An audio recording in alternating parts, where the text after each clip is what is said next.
let's talk about the word yes. It seems so simple, right? But what if I told you that once you say it, a powerful psychological mechanism kicks in that can lock you into a decision, even when that decision totally changes for the worse?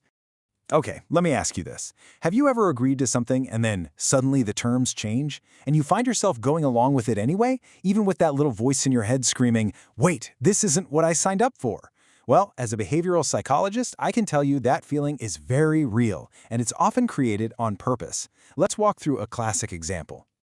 So picture this. You're at the dealership, you've been looking for weeks, you're tired of searching, and then you see it. The perfect car. It's the right color, has all the features, you're ready to buy. And that's when the salesperson comes in with a killer deal. They offer you the car for $300 less than any other dealership in town. It's a no-brainer. You feel like you've won. So you shake their hand, you say yes, you start filling out the forms, maybe even imagining the drive home. And that's it. Right there, that's the crucial moment. You have actively committed. In your mind, that's already your car. Everything feels great. You're getting excited. But then, the salesperson walks back over and, they've got that look on their face. The one that says, "I've got some bad news." "So, sorry," they say. "I just talked to my manager and he said there's no way we can sell it for that price. It turns out that was a mistake in the system." And, just like that, the $300 advantage vanishes. The deal is now just average. So what do most people do? You'd be surprised. A lot of them still buy the car. This isn't just a sneaky trick. It's a known psychological strategy. It's called the lowball technique. And the key thing to understand is that the amazing initial offer is just bait. Its only job is to get you to make the decision, to say yes.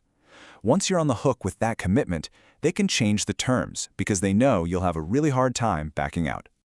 Now, this isn't just some theory I'm throwing at you. This technique was formally put to the test way back in 1978.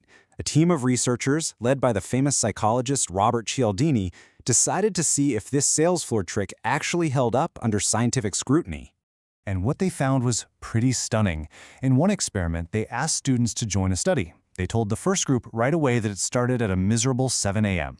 Unsurprisingly, only about 24% agreed. But with the second group, they asked them to participate first, and only after they said yes did they mention the 7 a.m. start time. The result? 53% of them still showed up. It more than doubled how many people complied.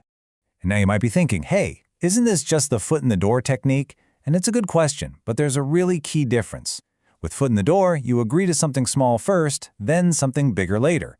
With the lowball, you agree to the actual thing right away. Buying the car, joining the study, it's the cost of that exact same thing that changes after you've already said yes. So why in the world does this work? Why do we stick with a bad deal when we have every reason to walk away? Well, it all comes down to a force that's incredibly difficult to resist. And that force is commitment. The second we make a decision that feels active and voluntary, something inside our brain just clicks. It's like our choice gets frozen in place.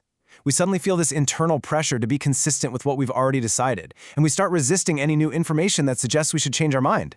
Cialdini's team actually cited the work of another psychologist, Charles Kiesler, who put it perfectly.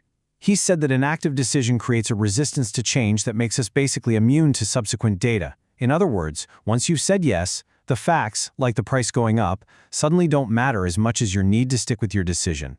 But here's the kicker, and it's absolutely crucial. This only works if you feel like you made that first decision freely. If you feel like you were pushed or forced into it, the whole effect disappears.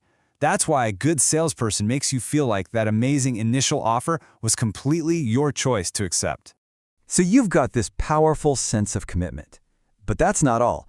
There's another layer to this, and it's all about avoiding a really uncomfortable feeling that we've all experienced. That feeling is called cognitive dissonance. Think of it like a kind of mental static. It happens when your actions, like agreeing to buy a car, suddenly conflict with a new belief like, wow, this car is more expensive than I thought. That clash creates a psychological itch that your brain desperately wants to scratch.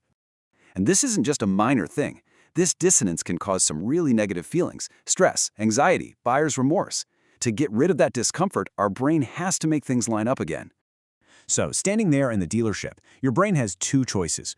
One, admit you were tricked and walk away, which feels like you made a mistake. Or two, justify the new, worse deal. And that's what most of us do. We start inventing new reasons. Well, I love the color, or I've already spent so much time here, or I really don't want to start all over. We basically rewrite the story in our heads to make our commitment feel right. Okay, so this is all really fascinating psychology, but what does it mean for you in the real world? Well, understanding how this works is actually a superpower. It helps you become a much smarter, more conscious consumer. You can actually spot this technique pretty easily once you know the pattern. It's a simple three-step dance. First, you get an offer that feels amazing, almost too good to be true. Second, you commit to it. You say yes, you sign something, you shake on it. And third, the switcheroo. The deal suddenly gets worse. So here is the single most important thing to remember. The moment the terms of a deal change, your original yes is completely null and void. The old deal is off the table. You have to give yourself permission to stop, take a breath, and evaluate this new deal as if you were hearing it for the very first time. Because you are. And that's really what I want to leave you with. This isn't just about buying a car. Think about it. Where else in your life do you see this happening? A friend who asks for a small favor that suddenly becomes a huge project. A job offer where the duties change after you've already accepted. This principle is working all around us. And now you know exactly what to look for.